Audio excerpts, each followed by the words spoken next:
winter's night, but my heart still aches for those who fight for freedom's flame in the darkest light. True freedom fighters, the Mavericks we praise, blazing their trails through shadowy days. They stand unbroken, their courage shines for every soul, for all mankind. All I want for Christmas is freedom, for every maverick to lead the way. Goodwill toward men, let the light begin, and a brighter dawn for a brand new day. Break the chains of tyranny, let the world hear our rights are from a higher place, so clear. All I want this Christmas, my cheer, is freedom for all far and near. The battle's not over, the war still calls against those who build oppression's walls. But the Maverick spirit will never fade, a beacon of hope through history's blade. So we pray for strength and we stand as one, for the rights of the many and the dreams yet spun. The gift of freedom, it knows no price, born of courage, sacrifice. All I want for Christmas is freedom, for every maverick to lead the way. Goodwill toward men, let the light begin, and a brighter dawn for a brand new day. Break the chains of tyranny, let the world hear our rights are from a higher place, so clear. All I want this Christmas, my cheer, is freedom for all far and near.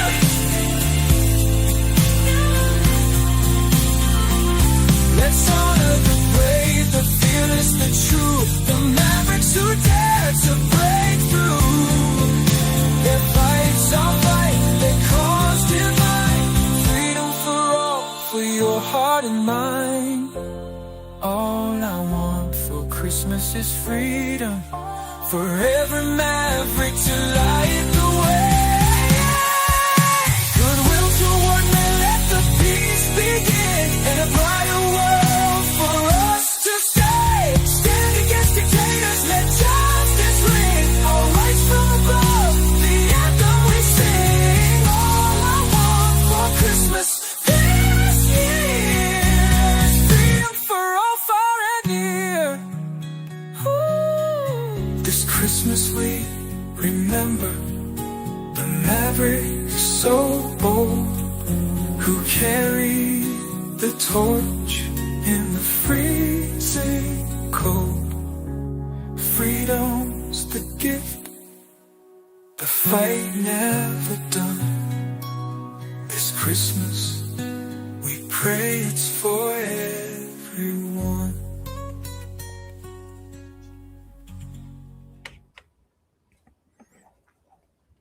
Welcome back to the Maverick News Channel, everyone. Hello, Maverick family. December 23rd, just a couple of more sleeps and the big guy's going to be here. Pretty exciting stuff, especially for the kidlets. We have quite a few things to talk about tonight. I'm going to comment more on the Nicki Minaj thing because I saw some people commenting even after the program last night. And then I was, kind of looking online too to see how people have been reacting to the Nicki Minaj America Fest appearance and her declaration of faith on stage with Erica Kirk. I have a few things that I'd like to express, to expand on last night's conversation. Also, do you know why Donald Trump really wants to take over Canada. Well, I'm going to share the secret. Something very few people have figured out. It's coming up. What else do we have for you? Drones, undersea drones. Talk about undersea drones from China off in the Caribbean. I don't know. I don't know. More escalation, more talk, more saber rattling. I don't know. It's very InfoWarish. We'll touch on that too. Plus, we're going to talk about political correctness, censorship of Christmas, which still is ongoing, even in this new phase or MAGA era when that kind of thing was supposed to be waning. It's still very present, certainly here in Canada. And we're just going to take a little look at that. And then I have an oldie but a goodie to run, a Christmas cartoon that you're going to like. It's not a long one, but it's going to tie into that whole conversation. And then I've got a special tune lined up for the end of the broadcast that I hope you like. And I hope you like what we're going to do when we come back on the other side of this, because it's news time.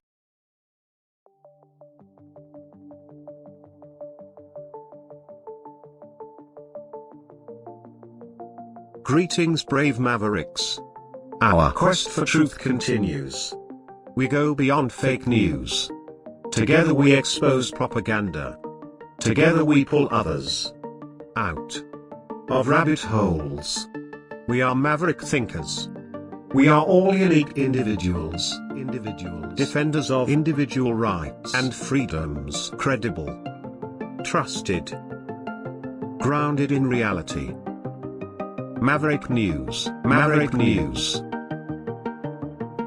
Defending free speech, free speech.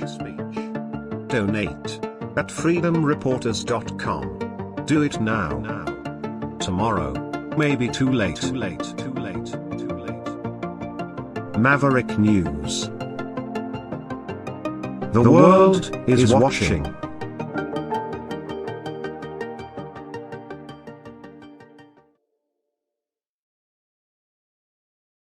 Okay. Before we even get going on any of this stuff tonight, I just want to say thank you to all of you guys, because you're freaking awesome.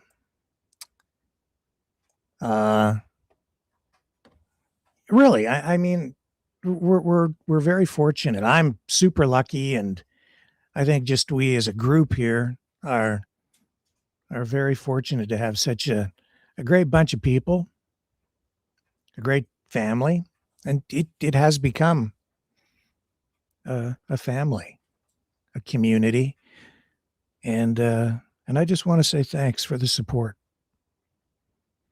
because it hasn't been easy to kind of keep it together here, you know, in a political environment where we talk about politics and we deal with issues that really do divide people, get people fighting. You know, 1 month people are the best of friends, and then some issue comes along that divides, and there's a disagreement, and people get upset, and then people stop talking to each other, and they fight. And yeah, and then it's a very, very difficult thing to navigate. But through it all, we're still here. Well, not all of us. But I have faith that a lot of the people that maybe have wandered away are going to come back. Maybe not. And some of them just have never left because, you know, they're over on the haters channel. But we love you guys too. You make the show, I got to tell you. So we are very lucky because we've got the best of the best of the best people and the best haters anywhere. And so I love y'all. And thank you. Yeah, and if we have new viewers and you don't understand what the heck I'm talking about, we've sort of designated the Twitch channel for all the haters. And so everybody gets to go over there and hate me. And because I'm the guy they love to hate. So that's okay. So keep it on. Love you guys. I really do. It's just the best. Anyway, and we've got some new people over there, and I think on Twitch, and they're not participating in the chat too much. I think it's scaring some people. But it's Christmas, so be kind to each other. We're going to talk Christmas tonight, just a bit. I do have something special lined up for you. With regard to that. Now, before we get into all of that, this is not good for our friend Mr. Trump, because the Justice Department has released what some are saying is now their most significant batch of Jeffrey Epstein files yet, including many that mention Donald Trump. So here's what we've got. Justice Department today released this trove of records related to Jeffrey Epstein. It includes allegations about his ties to President Trump, and the release is the largest from the DOJ so far to comply with the Epstein Files Transparency Act. And it does include new information along with claims about Trump that the department said are unfounded and false. There's a letter in there that they're saying is not real, but they released it, and it's okay.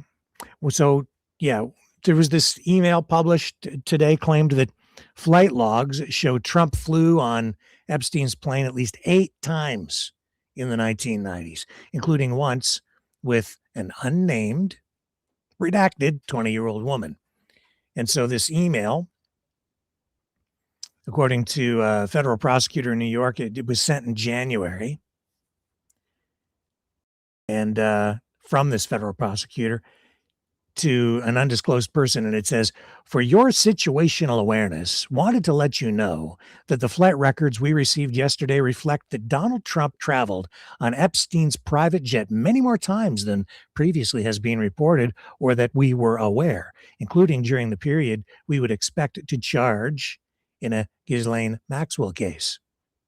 Maxwell, of course, Epstein's accomplice, and all of this was indicted in 2020 on federal sex trafficking charges, found guilty, serving a 20-year prison sentence, now moved over to a cushy country club style prison in exchange for what we don't really know, but you can read between the lines, I guess. So the email says that Trump, who at the time was serving as president, is, quote, listed as a passenger on at least 8 flights between 1993 and 1996, including at least 4 flights on which Maxwell was also present. He is listed as having traveled with, among others, at various times, Marla Maples, his daughter Tiffany, and his son Eric. On one flight, it continues, in 1993, he and Epstein are the only 2 listed passengers. On another, the only 3 passengers are Epstein, Trump, and then 20-year-old, name redacted. And 2 other flights, 2 of the passengers, respectively, were women who would be possible witnesses in a Maxwell case. And so we don't have the name of either the sender or the recipient. That's all been redacted. The White House official has referred questions about the email and the broader release to a statement that the Justice Department put up on social media today. And that post does confirm that there were multiple references to Trump in this release of documents. Says some include untrue and sensationalist claims, though. So they're not true, they're fake, sensationalistic, but they released them. They've now released the Department of Justice, nearly 30,000 more pages of documents related to Jeffrey Epstein. Some of these documents contain untrue and sensationalist claims, they say, made against President Trump that were submitted to the FBI right before the 2020 election. It goes on, and this is a quote from a statement from the DOJ. To be clear, the claims are unfounded and false, and if they had a shred of credibility, they certainly would have been weaponized against President Trump already, was what they said in their post. It goes on and says, nevertheless, out of our commitment to the law and to transparency, the DOJ is releasing these documents with the legally required protections for Epstein's victims. So the saga continues. The controversy drags on. The embarrassment for Trump continues. Justified? You can decide. Is he being victimized again, or is there fire where there's smoke? This keeps going on and on and on. And so many of these documents have been released. I think it's going to take more time for people to really sift through them, at least another day or two, before we really start getting to the bottom of all of this stuff. Now, going to take a real short break, and then when we come back, we're going to tell you about another scandal.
And also Donald Trump.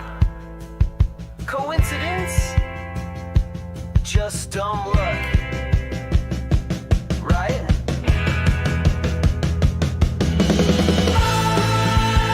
Another sealed file. That crocodile smile. We did our best, says the DOJ, while the truth just fades away. Another new spin. No one will win except the rich guys with gold ID cards and closets full of secrets behind steel bars. Just a little glitch. A billionaire's privilege. That's the sound of the case. Closed.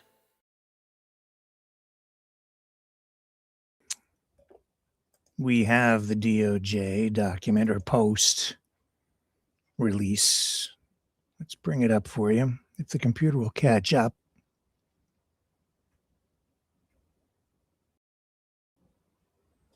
Un momento. Here we go.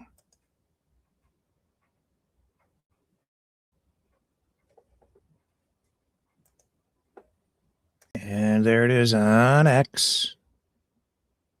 Oh, I've been conditioned. I'm changing the way I talk. It's not Twitter now, Rick. It's X. Oh, you're complying. So much for the resistance. U.S. Department of Justice. The Department of Justice has officially released nearly 30,000 more pages of documents related to Jeffrey Epstein. Some of these documents contain, I already read this in the story, but there it is, just to show you that it is accurate, what we said. And readers added context they thought people might want to know. It says here, the claim of commitment to transparency is unfounded. DOJ missed the December 19th deadline mandated by the bipartisan Epstein Files Transparency Act, releases only partial, heavily redacted files, and now faces bipartisan criticism for noncompliance and excessive redactions. Assess as you will, Mavericks. Assess as you will. Like I say, these folks live in a different world. Lifestyles of the rich, famous, and I don't know. What's the third description? The third descriptor? Well,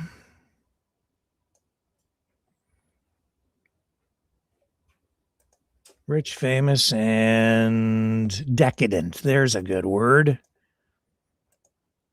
Lifestyles of the rich, famous, and decadent. Russell Brand. Yeah, celebrity. Big audience. Think he's got some money, too. As a celebrity. I don't know how much. But he's in hot water. Again, still. Here he is. As you can see. Faces new rape charge. This time in... This is a time of great darkness, confusion, and conflict. Russell Brand has been hit with 2 new criminal charges. Women coming forward, see, from separate incidents in 2009. So this brings the total number of charges against him, 7, involving 6 women. And instead of just directly addressing the new allegations, Russell Brand has posted a Christmas video filled with spiritual reflection, prayer, and talk of trials and grace. Born-again Christian, I guess he is. He says he's focused on growth, atonement, and revealing the truth about who he really is, all while pointing to 2026 as a year of major battles ahead. And that was a quote from him that I started with on this story, him saying, this is a time of great darkness, a time of confusion and dispute and conflict. Attack can bring about grace. I'm grateful for the opportunity to participate in change and transformation and love. But hey, why should I say what he says when he can say it himself? Most adored and beloved friends, season's greetings, and it is the season of Christ Jesus, Lord and Savior, the coming of the light and the power.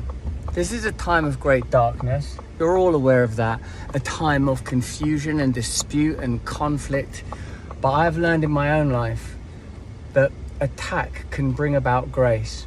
I'm so grateful for the opportunity that in my own life that I get to participate in change and transformation and growth and love. And I feel so blessed that I have the opportunity to atone for the many things over the years that I did wrong, and the opportunity to ensure that people understand the truth of my situation and scenario. Oh Lord, I ask that the people that see this video are able to pay attention to what's happened in the last couple of years when it comes to media, independent media, politics, not only in the United States of America, but of course in my home, the UK, that appears to be using bureaucracy increasingly to legitimize authority. I pray, Lord, that anyone that I've harmed or hurt in my years of mindlessness in sin would be healed, Lord. I pray for infinite light and wonderful healing for them. And I pray, Lord, for the absolute truth of who I am to be abundantly revealed, and who I've always been, Lord, who I've always been, because I am your creation. You are my master. I pray for comfort for all of those that are suffering, I pray for all those that are suffering, Lord, that we would be healed in the name of your Son, Jesus Christ, in this Christmas season. Hey, 26 is going to be big. Let Jesus Christ into your life. There are going to be big, staged, I don't want to say battles, trials is what I'm going to call them. Trials, but as it says in James, we consider it great joy when we face trials of any kind.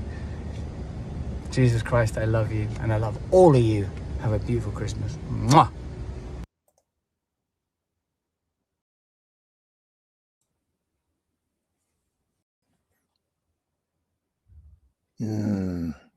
Maybe. People can learn from mistakes. People can learn from experience. Sometimes people are falsely accused. They can change their lifestyle. People do change over time. And how sincere is this? I don't just, I'm not much of a follower. I'm a Maverick. My dad told me that a long time ago. You guys are too. I think that's a good thing. Even if it does put you at odds with some people who just become committed to a tribe or a team and refuse to let go of what they've come to believe because they just can't admit that maybe what they've been following has not been entirely genuine. Not to say that they've made a mistake, but maybe they've been deceived. Over time, like during the pandemic, that was a milestone moment for the world.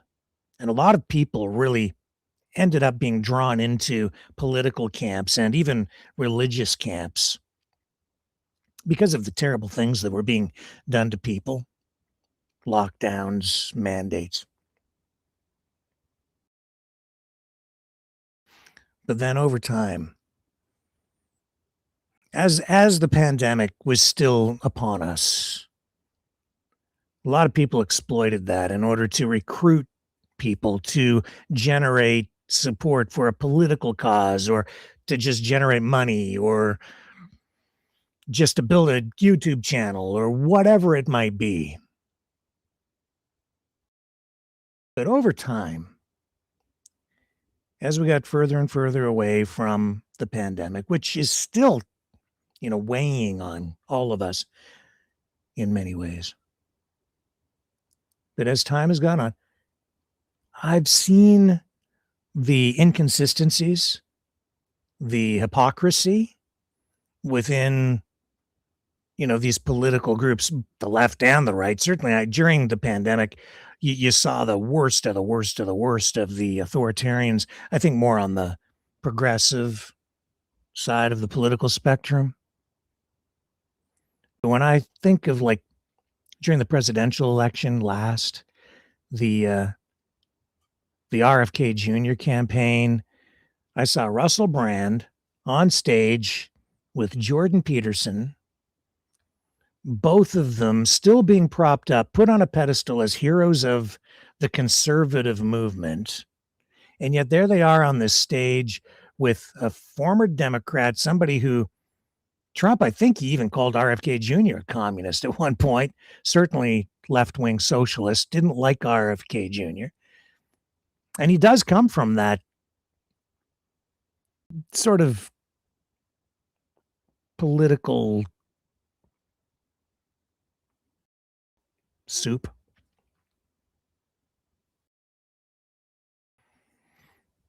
But there stood Jordan Peterson, who had been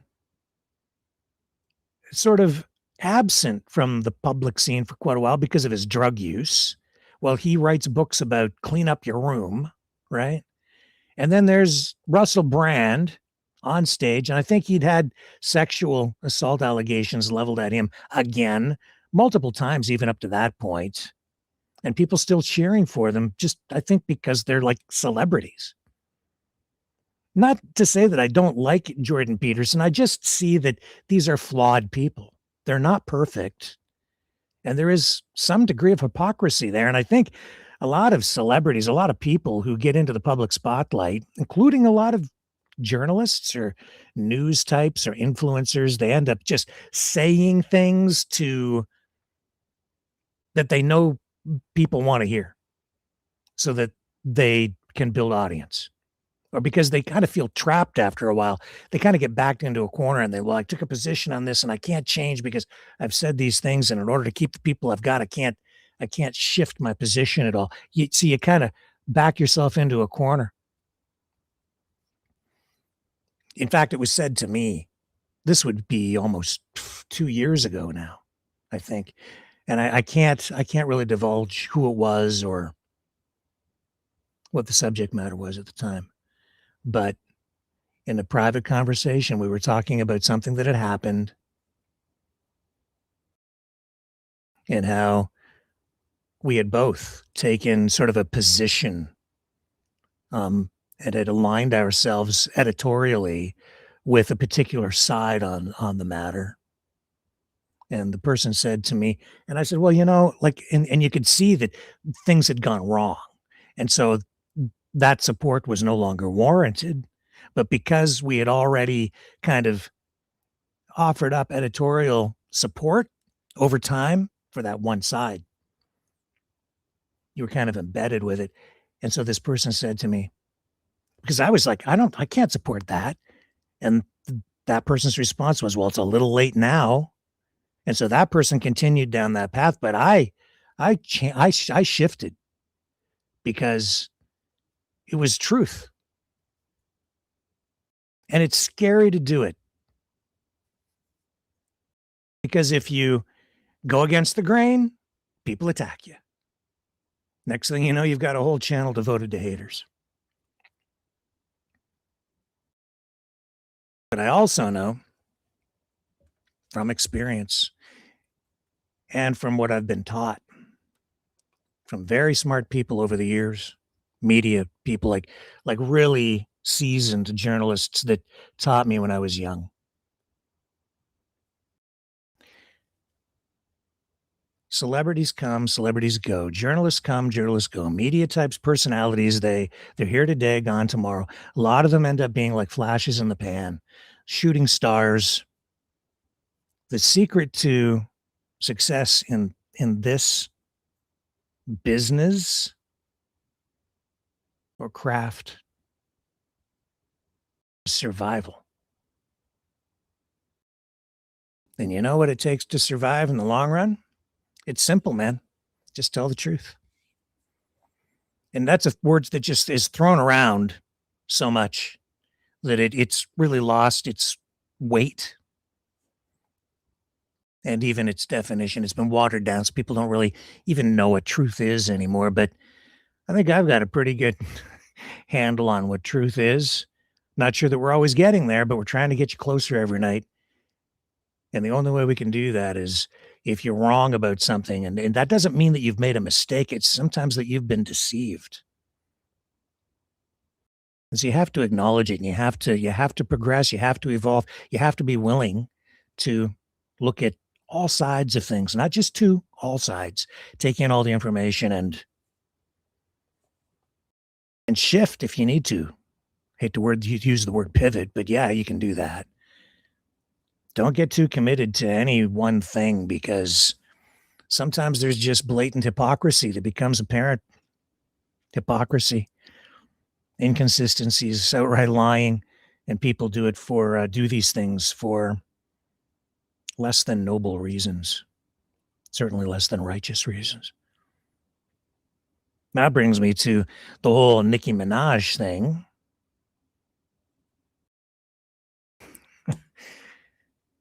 We won't run a bunch of clips tonight, but, we spent a fair amount of time on that subject matter last night. So there's America Fest, and you have Erica Kirk bringing Nicki Minaj on stage as like the surprise. So this celebrity comes out there, fireworks. It's like a televangelist's super show. It really, that's it, and it really was. I mean, it not to knock religion at all, but like the production values, the approach, the whole thing. This was like evangelical televangelism, wrapped up by a political rally at Turning Point USA. What an extravaganza. What a show. And that's what it was. So here's Nicki Minaj. And she's talking about religion. Okay, like anybody can be religious. There are, even murderers can find God while serving out a life sentence. Even the most monstrous of people can find Christ, I guess. But do you want to put that person up on a stage? And I'm not saying Nicki Minaj is in that category at all, but she's the queen of twerking. And she has these hypersexualized shows that she performs. And it's just this complete inconsistency within the MAGA movement, the conservative movement, whatever you want to call it, the populist movement. That's more accurate. And there's so much of this inconsistency. Russell Brand, Jordan Peterson. I'm not a racist, but then it turns out they take their mask off, and what do you see behind there? There's a lot of racism with some of these people. And you're seeing that was on full display at this America Fest because the whole thing is being divided. But back to Nicki Minaj, it's generating controversy because Charlie Kirk himself said that he didn't think that Nicki Minaj was a good role model. And so the reason I'm talking about it tonight is because after our program last night, I went through and I was looking at some comments online in our comments section. And it's fair enough to sit there and say, as I saw some people commenting saying, well, Nicki Minaj has found God. So let's support that. Various people, people saying in various ways. And not really like on our channel, people weren't really attacking me for just pointing out the inconsistency and hypocrisy, but, kind of backing up Nicki Minaj and the decision to bring her onto the stage and put her on a pedestal and prop her up as this hero of MAGA, the queen. Now, today, being called the queen of MAGA, Nicki Minaj. But the whole MAGA movement has been sort of, inconsistent from the beginning, really, because here's a party, a political movement, took over the Republican Party, turned the Republicans into populists, and from the very beginning, what song does Donald Trump play at his rallies at the end? YMCA. Viewed by many, and I think it is a gay anthem. And this is about, and I don't care. I'm just pointing out that this is like, how does that wash with the Christian people who are opposed to homosexuality and want a return on a grand scale to traditional values? Because that's what it is. This war on liberalism, progressivism, it's largely being fought on the culture war footing. And so I just see that it's like as soon as this celebrity comes out on stage, everyone, including Erica Kirk, they're starstruck. And Nicki Minaj comes out and they start talking about God.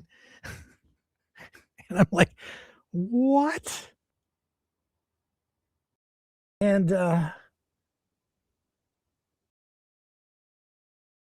I stand by what I said last night because it's completely inconsistent. It doesn't make any sense. And it's like the bloody ostrich thing, right? You've got all these anti-vaxxers who go out to the farm to support the farm that was engaged in research with antibodies that for some reason they can't figure out that they would be using that stuff on the COVID side and even the bird flu side. Not that they really did any research in there, but to develop vaccines. I'm like, this is crazy. Same with this, because the people that I saw supporting Nicki Minaj, largely, most of them that I saw commenting were women. A lot of them mothers.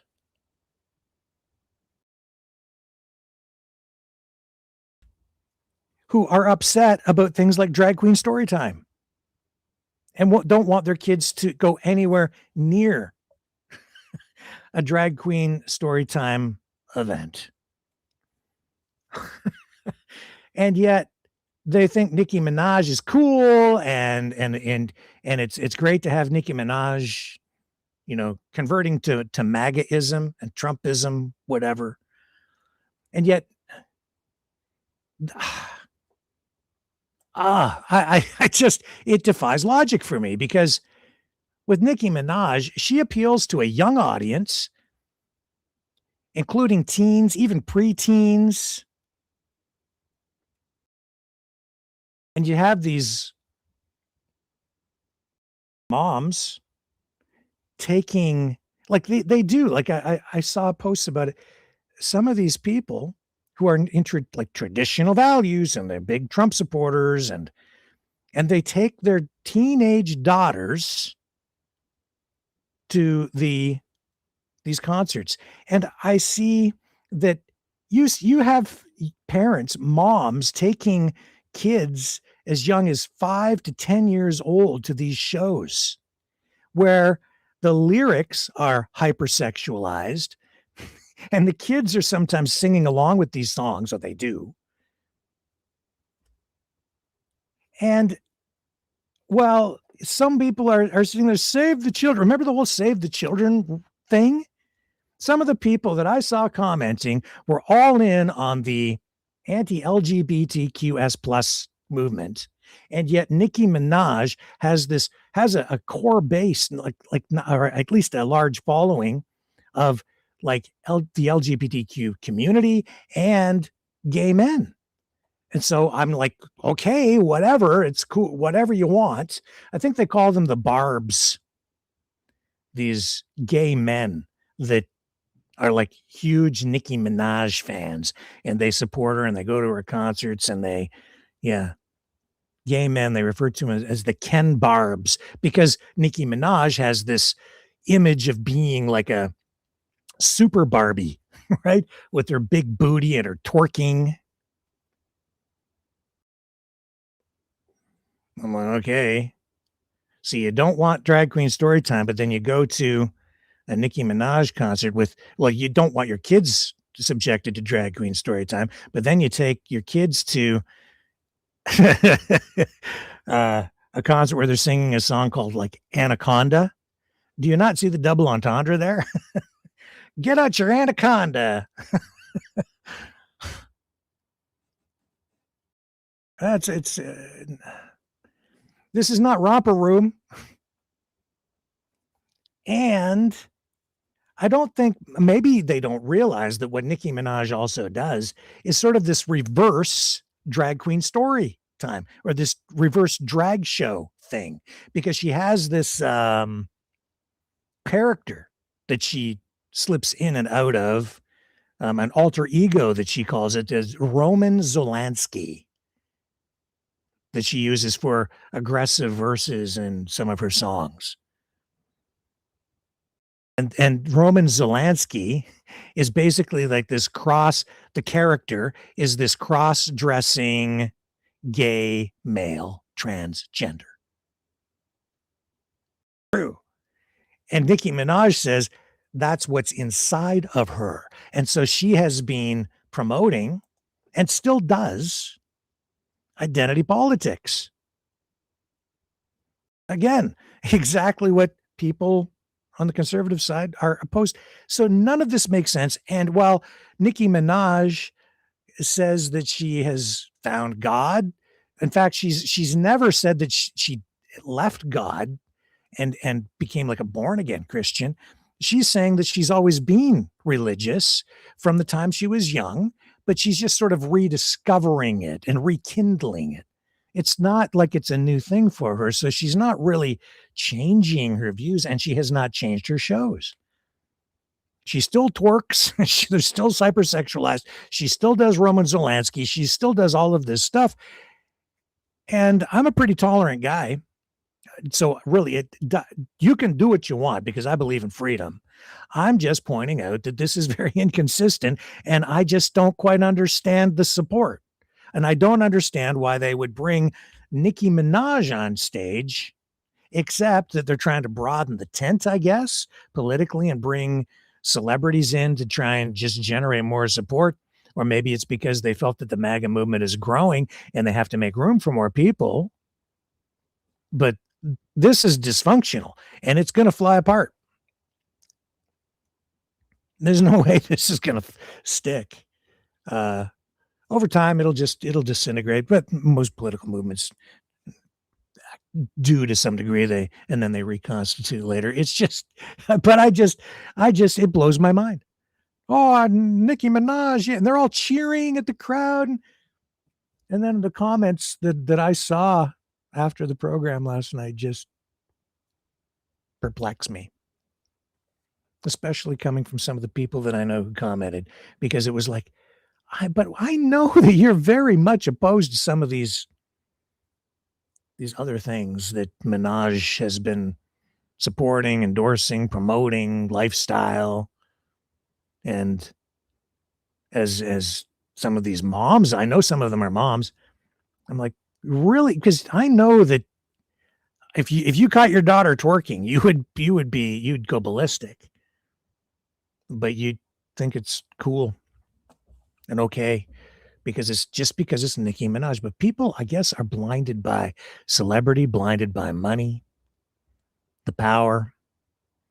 And there she was on stage, and she really didn't say much of real philosophical value, or I don't, other than, tolerance, which cool with me. Man, what do you guys think? Looking in there. I don't know if anybody's even coming. Are we running? I don't think we're running on Rumble. Well, look at that.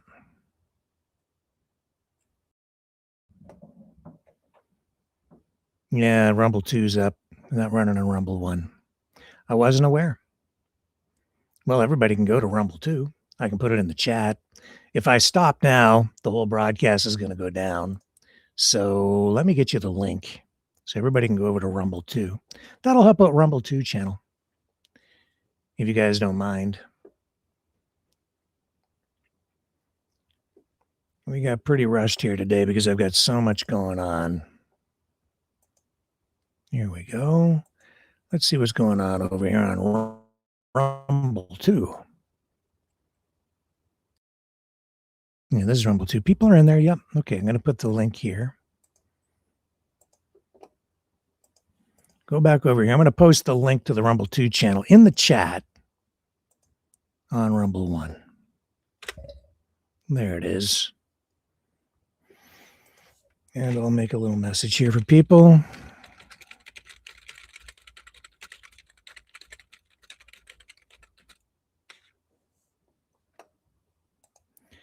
I'm very sorry. Technical problem tonight. There you go. Well, it'll just build up Rumble 2, I guess. Was not aware we were not running.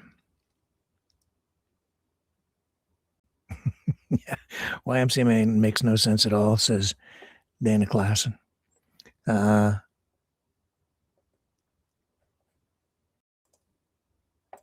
Yeah, put it in over here.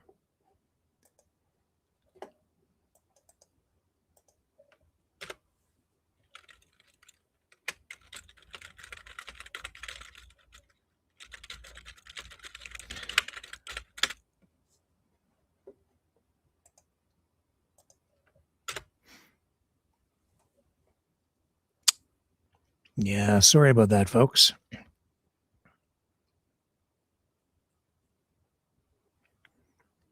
So hopefully people will follow us over there. I'm really, really sorry that we had this technical problem. I can't on the fly just add in the other channel. I don't think. I've never been able to do it. And it takes about 20 minutes to half an hour just to set up the stream. And that's not going to fly because I have an important conference call about a story that we have to investigate at the end of the broadcast tonight. So I can't go too late. Okay, let's take a little break. We're going to come back, and then we're just going to keep on motoring along here on the channels that we are broadcasting on. So stay with me. Be right back.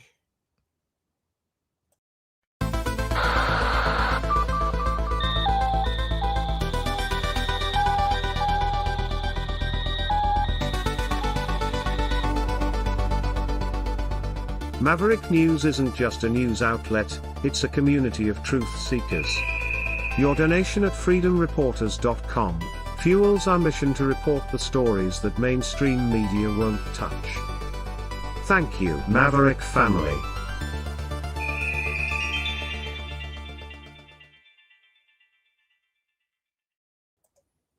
Okay, so yeah, we do have some people over on Rumble too, so that's cool. People are moving over, I guess. And we're on YouTube tonight.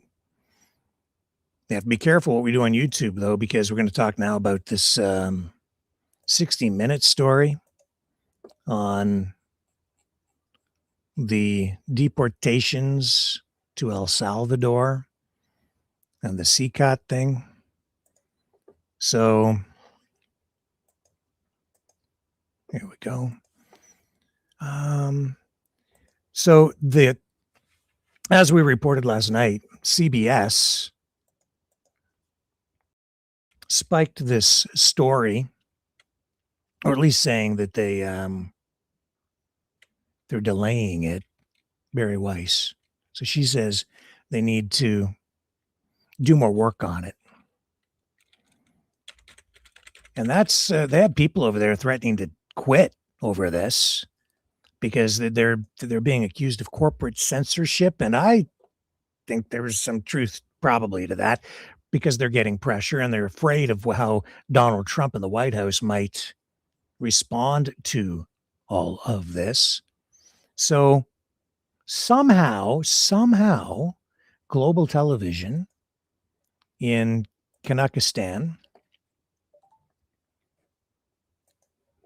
accidentally ran online the report, which is about almost 14 minutes in length, little shy of that, and then realized that they weren't supposed to air that portion, and but it went out on social media, and even though it was taken down, people made copies, and now, as I'm going to show you, the entire story, that segment on 60 Minutes ran anyway online, and people are reposting it. But as fast as they are reposting it, CBS is filing copyright claims, trying to have it taken down and scrubbed from the internet. So over on YouTube, they're the most aggressive. Over on Twitter, they too, though, are they're not as aggressive about it. This copy of it has been up at least through the afternoon today. You may recall earlier this year when the Trump administration deported hundreds of Venezuelan men to El Salvador, a country most had no connection to. So I'm not going to run too much of it because it is copyrighted and, we'll get hit. So stop there. But if you want to see it, I will post the link right here in the chat. So you can go find it and watch the whole thing for yourself, and then you can decide. And something like this maybe transcends copyright law because of the public interest and the way U.S. copyright law would apply here. Nevertheless, even X under Elon Musk is complying, and they are taking it down because It is a copyright issue, not so much a censorship issue for them. So it's a legal thing. Ownership, property rights, intellectual property rights. And I'll put that in the chat there on channel 1 for those of you who are still over there.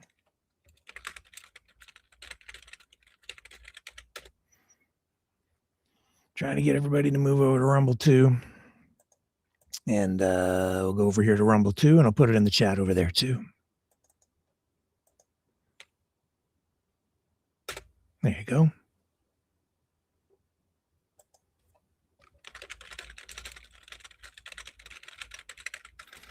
And thanks for your understanding over there, everybody. If you're watching us now, there we go. Yeah, we're on Rumble 2. We're rocking and rolling. Now we need a little support over here on Rumble 2 anyway.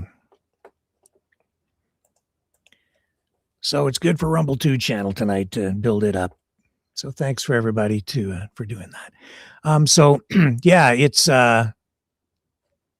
still generating a lot of controversy. And I'd say that this segment maybe will end up getting more views in the end because it's been scrubbed.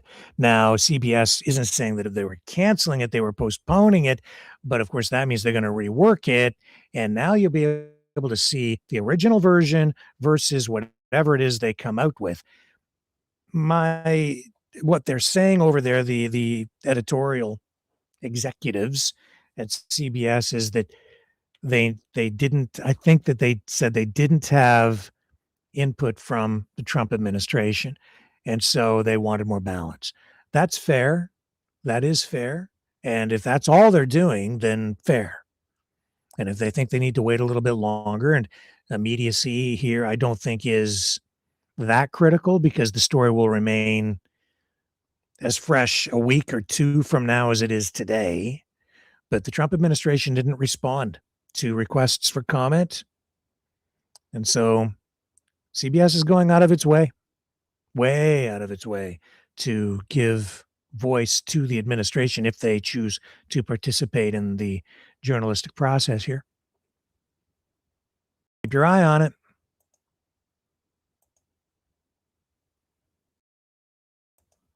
Keep your eye on it.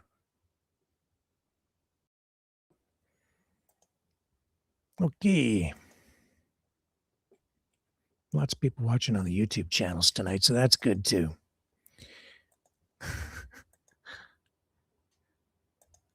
What else do we have for you tonight? I've got some kind of unique stuff to talk about, and some of it related, directly to our Maverick family, because, well, let me start with this. We'll come back to this thing about our family, or at least a family member, which is really what kind of got me focused on this.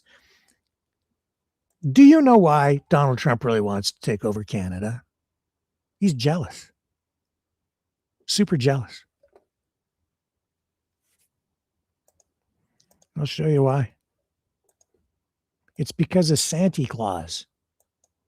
Did you know that Santa Claus is a Canadian citizen? And did you further know that Canada has sovereign rights over the North Pole? That the North Pole is part of Canada? So of course Donald Trump wants to take over Canada, because he wants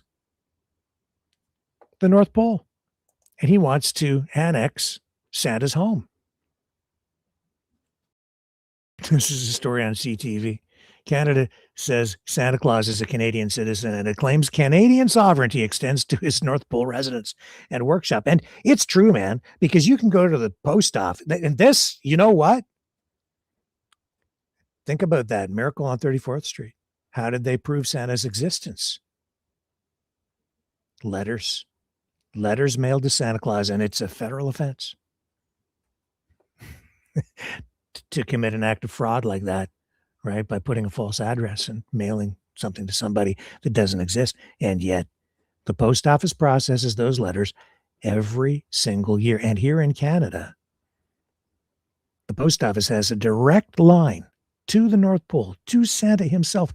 And as you know, you can send letters to Santa. And what is it? HOHOHO is the postal code. It's true. And Canada administers that. So the federal government did proclaim Santa's Canadian citizenship in 2008. Its sovereignty over the North Pole is contested, and the United Nations has yet to rule on Canada's claims to extend its Arctic reach, it says. Other countries, including Finland, Denmark, claim Santa Claus lives and works within their borders. Everybody wants Santa. Now, each year, Canada Post receives more than 1 million letters addressed to Santa Claus, which proves he's real, and the legendary figure known for delivering presents to children around the world in his red and white suit. Perhaps those colors are a symbol of St. Nick's Canadian pride, indeed, because according to his mailing address, he resides in Kanakistan. Yeah, Donald, he's probably a communist. Because he gives away stuff. He's such a socialist. He doesn't try to make a profit on anybody. He's anti-capitalist.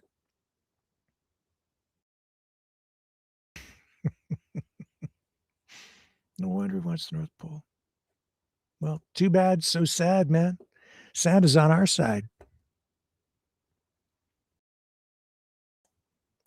It's nice to have the big guy with you, isn't it?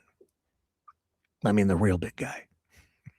And he's a big guy. I don't know how the reindeer get him up off the ground.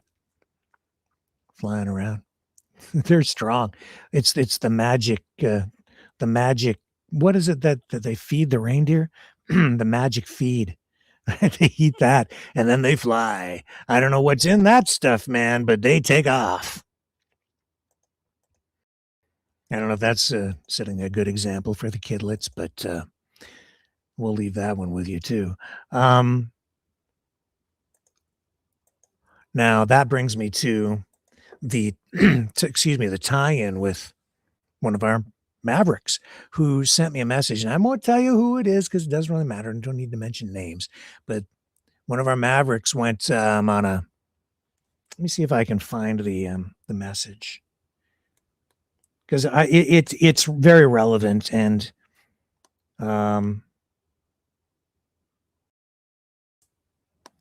here we go. So.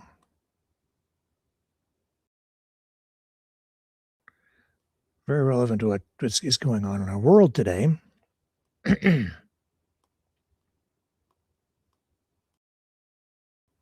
we go. They went to one of those, light show things in a park where they have like thousands and thousands of lights and you get to drive through. So many communities do that now. And so here's what was said. And I'm not telling you who it was because I didn't ask for permission, but I want to share this with you. They probably wouldn't be upset anyway. They can, whatever. But as you know, we went to this light thing last night and they were very disappointed. Some Xmas music had words removed to be respectful, like the word Eskimo. And then there's the lights. It shows different religions and whatnot. First one is the Jewish religion. Then after that is every single one says Merry Christmas. You get to the Canadian one and it's Happy Holidays. So literally, if you ever tell anybody Happy Holidays, Grandma's writing Santa Claus, it's Merry Christmas for the love of God. I know. I say Merry Christmas and people don't like it. Well, that's just tough. I'm not going to walk around saying Happy Holidays. No, because the intolerance, it goes both ways, man. It does. So I'm not going to, no, I defend the Christian's right to any Christian's right to celebrate Christmas as a religious holiday and to do so as in the way that they wish.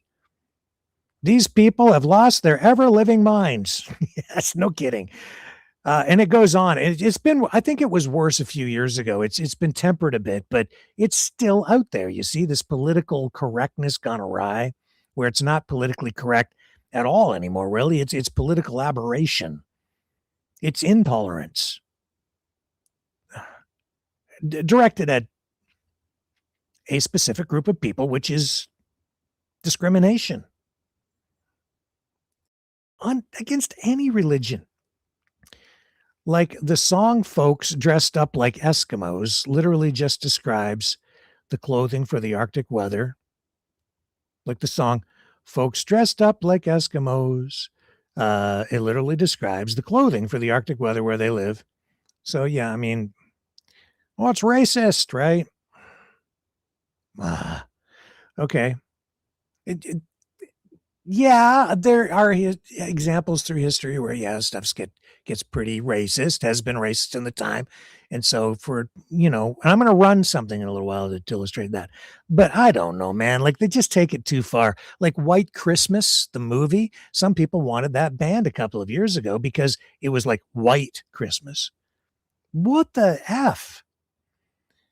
So like walking in a winterland was not made to be racist. This person says, was to explain how cold it was. Too many people take offense to too many things, and their brains are not screwed on right. Yeah. Yet we're all supposed to shut up when they change our Merry Christmas to Happy Holidays. And you see, this is why I get so much backlash out there. It is. If they would just back off a little bit, you wouldn't get the responses that we have today. But they're allowed to say Merry Christmas, Happy Hanukkah, and so on and so forth. We don't change their ways. This being super polite, so it's not to offend. It's gone out of hand. People need to lighten the hell up. Yeah. Yeah. Just chill. Tolerance, man. Like, you tolerate me, I'll tolerate you. You do your thing, I'll do my thing. We leave each other alone. Or, where we have to. Just picture this. You're driving through all these lights, listening on the radio to their channel that plays the Christmas music. And as you're driving through, and then all of a sudden, there's blank spots in the Christmas music. Like, they literally blank it out, start thinking there was something wrong with the speakers. Oh, yeah. And all of these lights for different religions, they weren't there before, but they put them there this year. So because they want to be politically correct for everybody else but us, I won't be going again. That sucks. Yeah, I mean, it's a Christian holiday. Like, live with it. And there are a lot of Christians around here, so that's what we do. Merry Christmas. And I think, of all the examples, what can I think of? White Christmas. Oh, there's Baby, It's Cold Outside. That came under fire because that suggested there might be inappropriate coercion taking place to non-consensual advances for sexual things, whatever. I don't know. I never really thought of it that way. Except it was flirting maybe, but I didn't realize that it was that serious. Guess I'm just old-fashioned, maybe to a fault. If I ever said, gee, it's really cold outside, and I offended anybody, I'm really sorry. Kinda, not really. Because it's cold outside. What other things have they gone after? I'm going to look in the chat. I'll have to go to Rumble too, I guess. Anybody else got examples of that?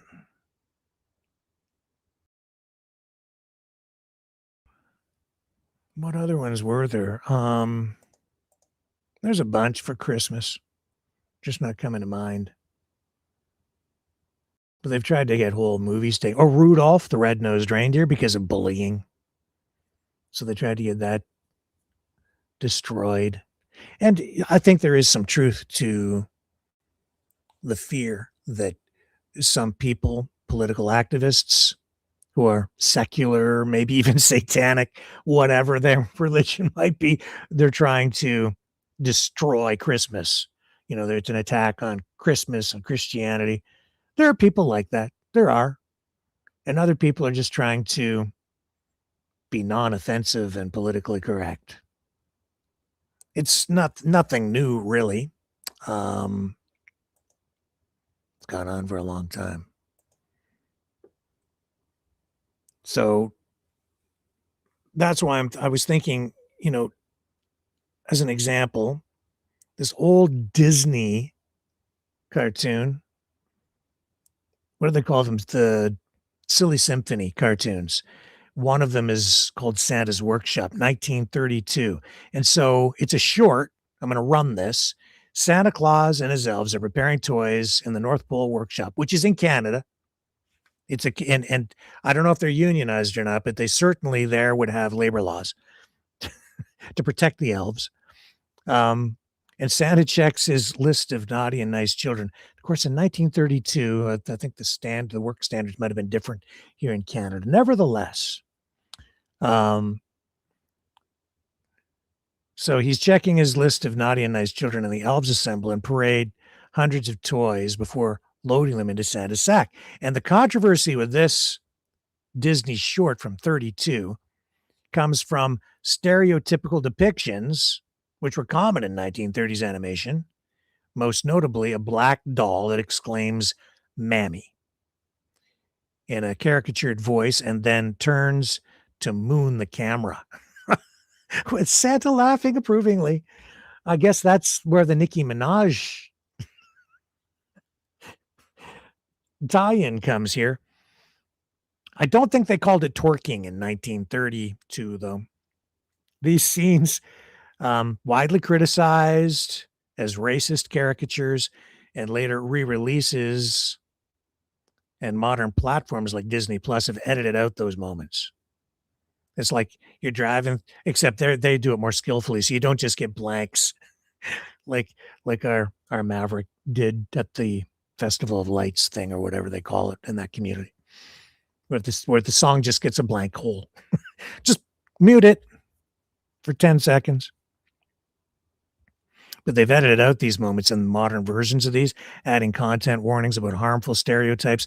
And while not controversial in its era, when these portrayals were normalized, it has been targeted for alterations and restricted viewing in recent decades. And so the full uncut version is what I think we have here for you tonight.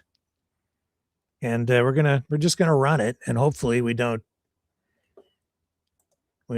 get struck somehow or whatever. I want to run it for educational purposes to show you what the original uncut version is like. Many of you probably have seen it, especially when you were younger, because they were still running when I was a kid.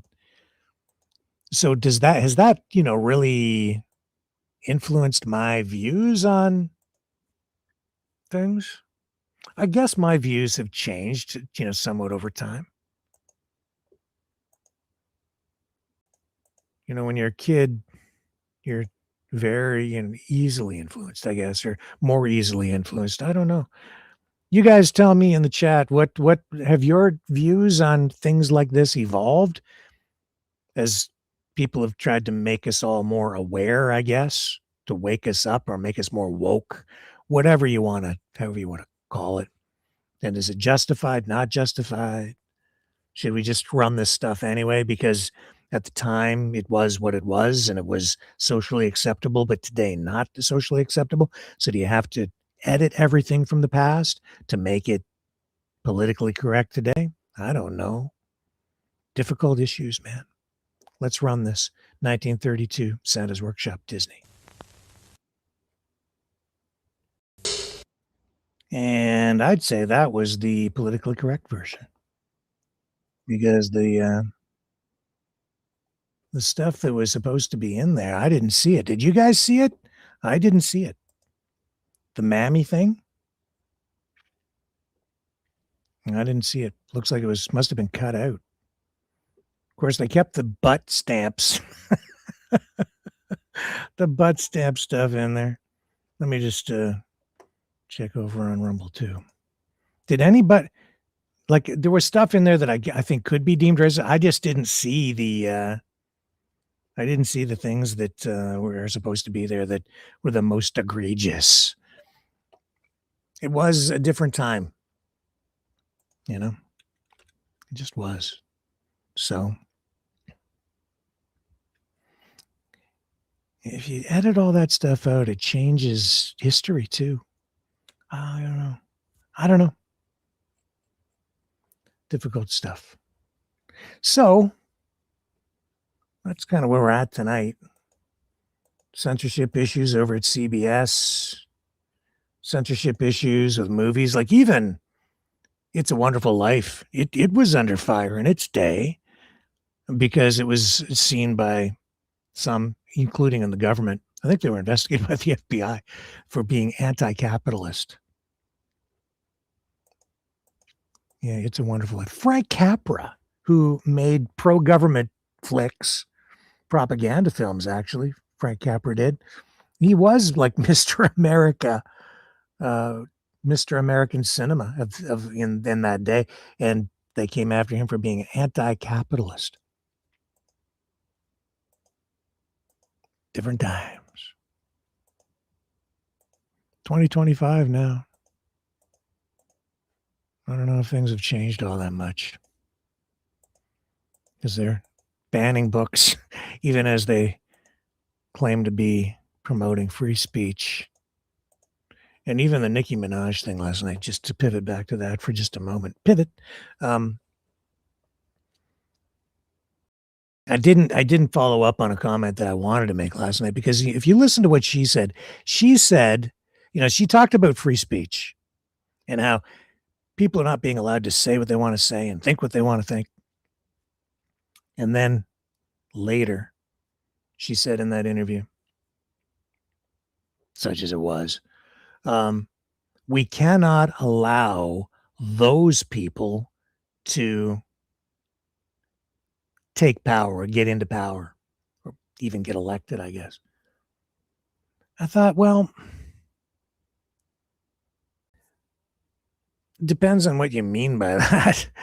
Does that mean like you have to fight really hard through the democratic process to get your people elected, to get what you want? That's fine. But if what she's saying is you can't let them get elected, how far do you take that? That wasn't really clarified.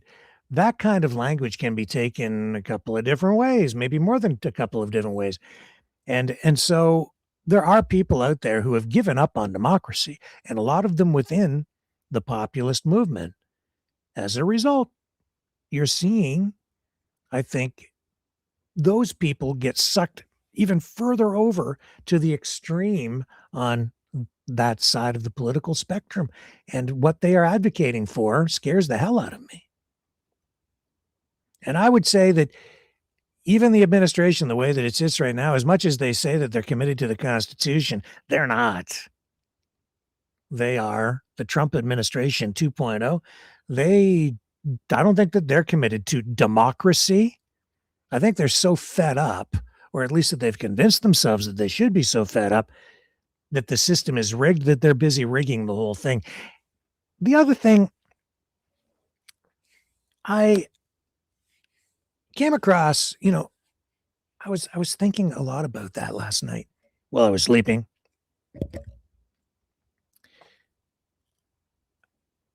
There are some people who use phrases like, certainly within the sovereign citizens movement, that are, as Alex Jones has said, they're an integral part of the MAGA movement. And there's a phrase that is out there, sovereign soul.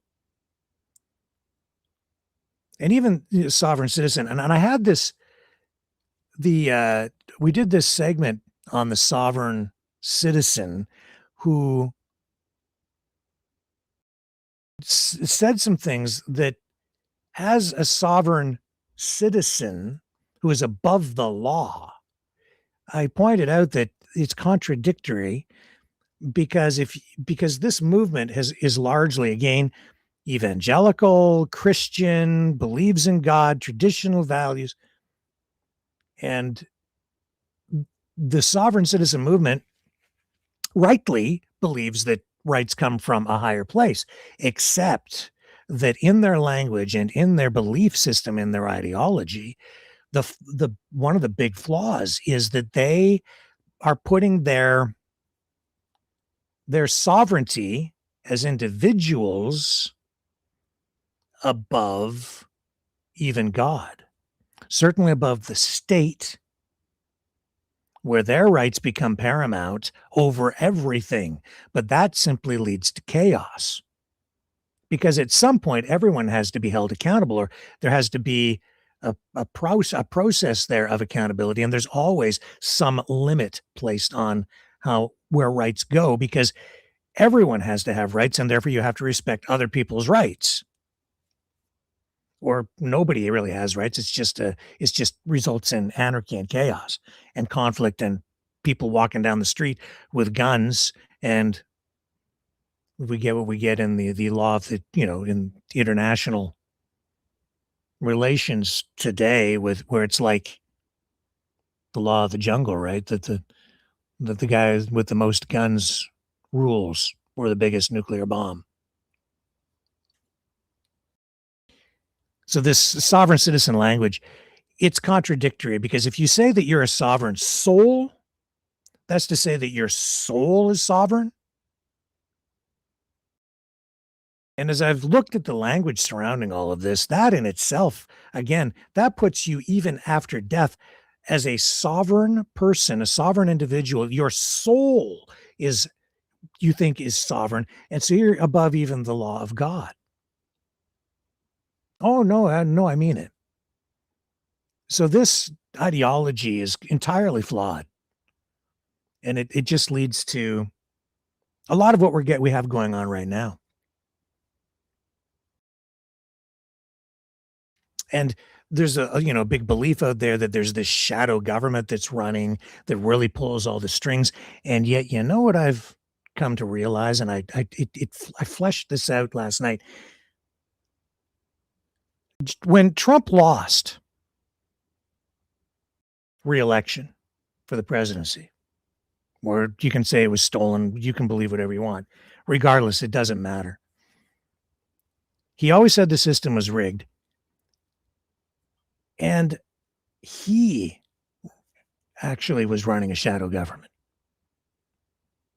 And that's why a lot of people were saying he's still the president. Trump never is still the president. Remember all that talk? Still the president, still the president, still the president. Yeah, he was running a shadow government. He had retired generals. He's had a lot of people who were working with him behind the scenes, and they used that structure to plan their comeback. And they were operating in the shadows, in the background, from Mar-a-Lago, as a sort of a shadow government, not really having full control of course, over the military, but you did have this, like, I think there were hundreds of them, and I've pointed this out before, this network where they were working within the MAGA movement, from General Flynn to, many others. And the sovereign citizens movement, especially on the U.S. side, integral to that. And some people in Canada part of that too. I might dig into it more in the days, weeks ahead, because it helps you really understand what was going on at the time. This Q stuff, not all totally crazy, because this stuff was really going on. And it's you can demonstrate it, you can prove it, you can show it that it was happening. I'm not sure if it was constitutional or even legal for him to be doing it. I've described it as sort of the equivalent on the US side of, like in Canada, we have the Conservatives right now in opposition, and they run essentially a shadow cabinet, a shadow government of sorts, a government in waiting, but they're in Parliament and they're debating, and they get to vote on bills and new legislation and have input into everything that's going on. Even as sitting opposition members of Parliament, they have a voice, and it's legal. But in the States, the system is different. What Trump was doing, and I think that's why they really went after him so hard to get those documents from Mar-a-Lago. And it wasn't just because they wanted to go through Melania's underwear drawer.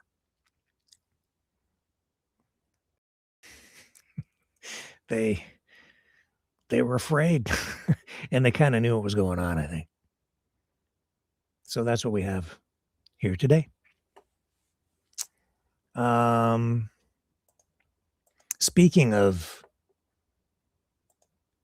law of the jungle, let me see if I can find this for you. The escalation off the coast of Venezuela still evolving. This here, drones, undersea drones. First, it was narco-terrorism, right? That was what we were being told. Narco-terrorism. We gotta take a Maduro because of the narco-terrorists. So they start blowing up the boats. Then, what is it now? It was, I've lost track of all the different reasons why they're justifying going after,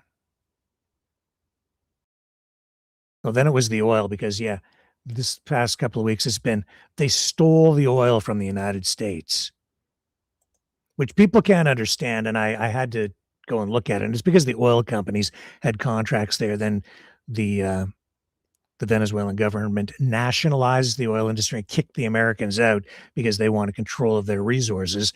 And then they went to court, and the Venezuelan government lost in international court, were ordered to pay damages, compensation to the oil companies, and much of that has not been paid. And so Trump is saying, you stole the land and you stole the oil. And I think it's open to dispute. And now you've got them sanctioning the tankers. And I don't think anybody else very few other people have really explained that. Like, I had to AI it that night on the program to understand what Trump was really talking about when he said that Venezuela stole the oil from the United States and they want it back. So that's his justification. And so what he's doing now is he's sanctioned the country, saying they're not allowed to sell your oil. And any tankers are sanctioned tankers. If they're caught with Venezuelan oil and transporting it, then they're seizing the tankers. So yesterday we told you there's a third tanker they were pursuing. And Trump said when they're just going to keep all the oil, and they're keeping the ships, which are flagged from various countries and just transporting the oil. But that's now a shadow fleet, and that's supposed to be illegal simply because the United States declared unilaterally that they were sanctioning the oil, and therefore that becomes then legal justification for them to do whatever they want to those tankers, and you can have those legal debates. And that gets pretty messy out there. Venezuela accusing Trump now and the administration on the U.S. side of acts of piracy, theft. You can decide for yourself what's really truly justified.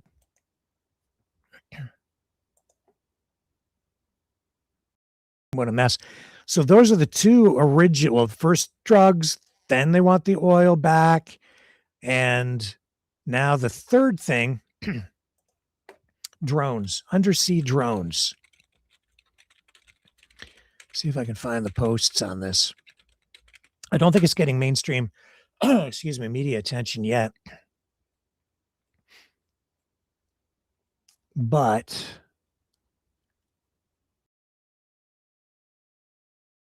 this is what's being posted tonight on some channels.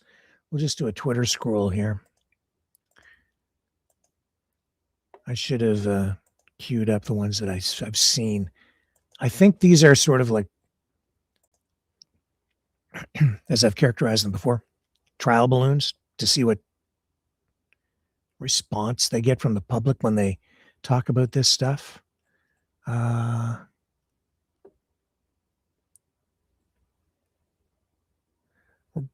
Breaking. Russia, Iran, and China are secretly selling high-tech laser-guided drones, missiles, and defense technologies to Venezuela to counter U.S. threats.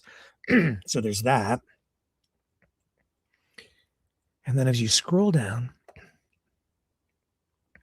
Iranian weapons have been deployed in Venezuela. The Venezuelan army has deployed Zulfigar speedboats equipped with anti-ship missiles to deter British Navy warship. So limited posts on it, but it's out there where they're talking about these undersea drones. China has unveiled a hybrid drone capable of taking off from underwater. And these are the things that I think they're saying that could be off the coast of Venezuela and in the Caribbean. And they see that now as a substantial threat. Let me just change the search here.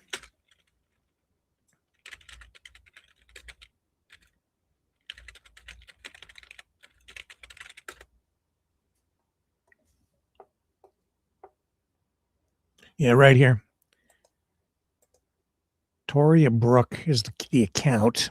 Not familiar with it. New. This is a new thing. It's right there in caps, new. Big brains on K Street suggests the U.S. presence in and around Venezuela is due to underwater Chinese drones or special ops unmanned submarines. These drones could threaten U.S. West Coast ports and or the Panama Canal, which, of course, Trump says is America's.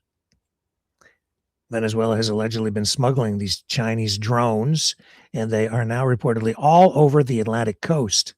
Venezuela is said to be, a Chinese proxy. The Chinese drones are believed to be the world's largest and could sail more than 11,495 miles. An extended battery array enables the drones to extend range for 3,000 nautical miles underwater. Their weapons base could carry sea mines and between 8 and 12 torpedoes, threatening West Coast ports. Some of these drones measure more than 130 feet long. These accusations regarding U.S. intent in and around Venezuela are currently unverified. Yes, unverified. So qualifying it that way. Neutralize these key maritime sites. Okay. So unverified, but they're putting it out there nonetheless. And again, I think it's just a trial balloon to see if people will bite on it and believe it, if they can ramp that one up. Because I don't think the Trump administration at this point has the public support that they need or want in order to justify whatever kinds of strikes or whatever they're hoping or planning in Venezuela. They need the public. You think your vote doesn't matter, your voice doesn't matter, it matters a lot. They need you to support it.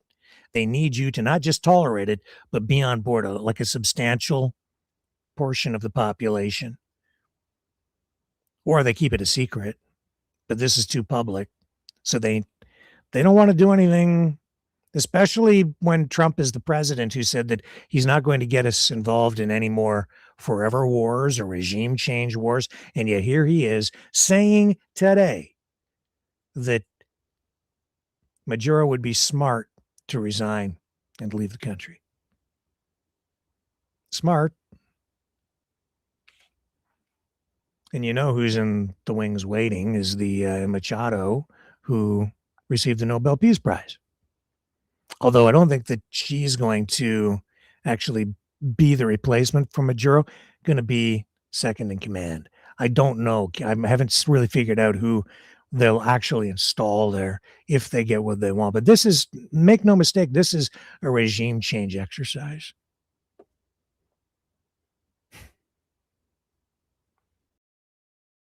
So there's that on December 23rd, 2025.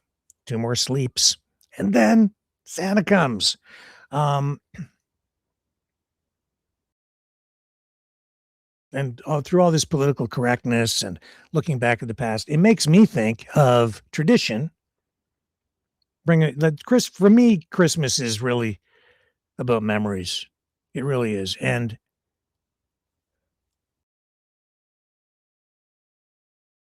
as we all get older, we have more of them.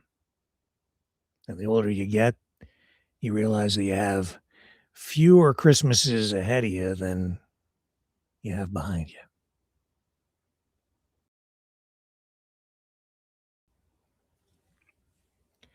So tonight, going to bring you another song, and thank you to everybody who supported the program. Anybody that donates, I'll send you the album.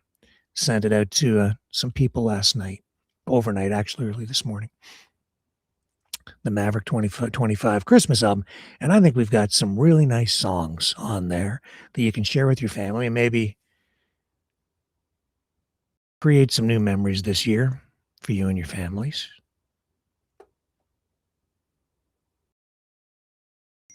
But every year, you lose, you realize what you've lost in the past, and you get misty about it. But you also think about what the future could bring, depending on what's going on with your family. You make new memories every year.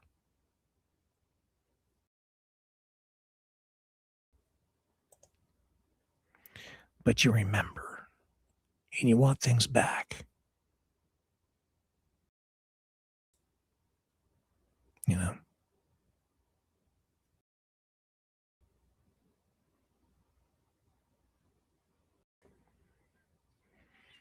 Sometimes if you just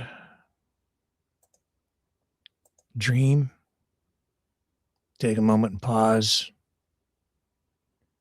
you can find those memories again. You really can bring people back. So I have this tune. We worked on it for quite a while.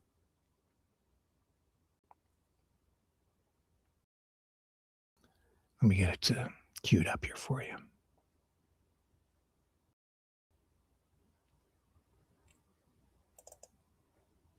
Christmas once more.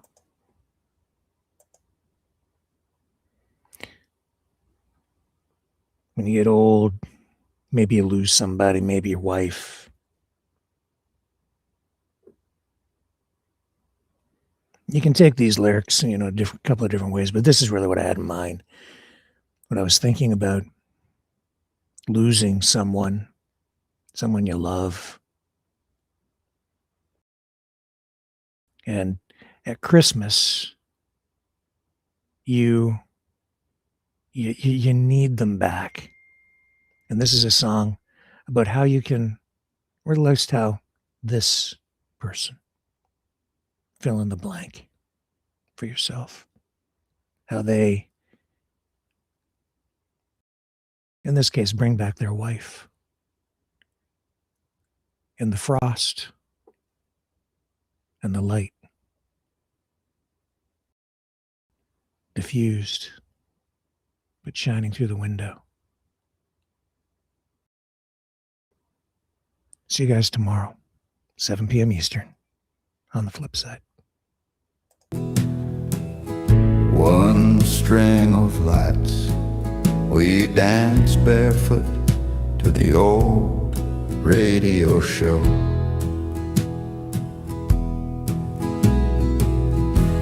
You wore my sweater,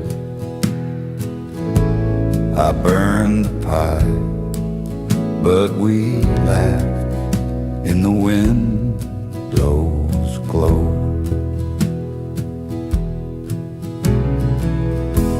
Snow falls quiet, clock strikes 10. I trace your name where crystals grow.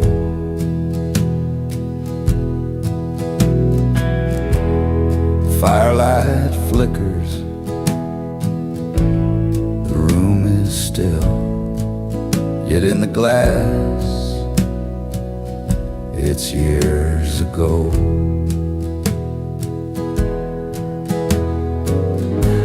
I see you smile, I smell the pine, hear children's boots in the snow.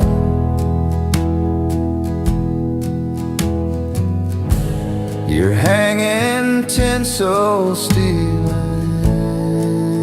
kisses, like every Christmas we used to know. The light, the shadows bring you home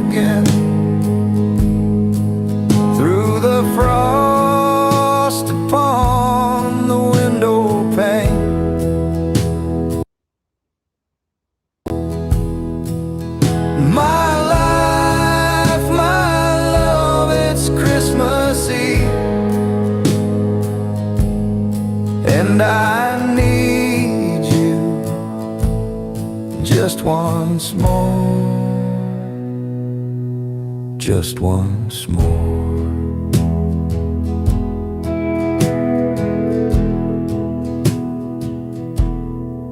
So I'll sit here till the morning glow, let the cold keep time for us. Your hand in mine, the world stands still. We're 25 and luminous. The light, the shadows brought you home tonight. I felt your breath in the candlelight. My life, my love, this Christmas Eve, you came back just once more, my darling, just once more.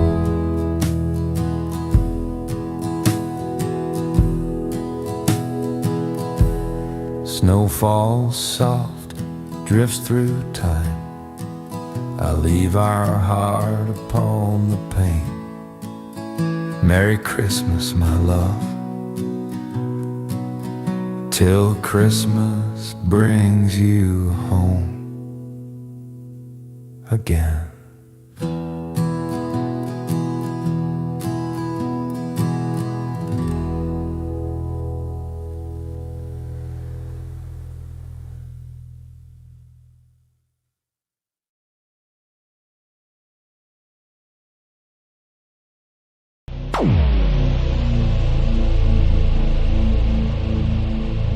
This has been a Maverick multimedia production.